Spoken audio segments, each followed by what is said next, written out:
Ikaw ba ay nanaginip ng kape? Halika aking papaliwanag yan. Ang panaginip tungkol sa kape ay kumakatawan sa isang bagay na may kaugnayan sa lakas. Gayunpaman, ang paraan ng paglitaw ng kape sa mga panaginip ay magbibigay din ng ibang kahulugan. Ang panaginip na umiinom ng kape kasama ang isang tao ay hindi nangangahulugang magkakape. Sa pangkalahatan, ang kahulugan ng kape ay nauugnay din sa mabuting pakikitungo. Ang mahalagang bagay na kailangan mong bigyang pansin ay ang konteksto na naroroon sa panaginip.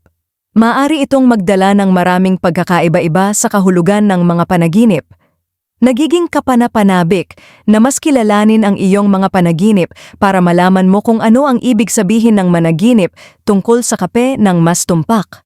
Ang panaginip tungkol sa kape ay maaaring magkaroon ng iba't ibang kahulugan depende sa konteksto ng panaginip.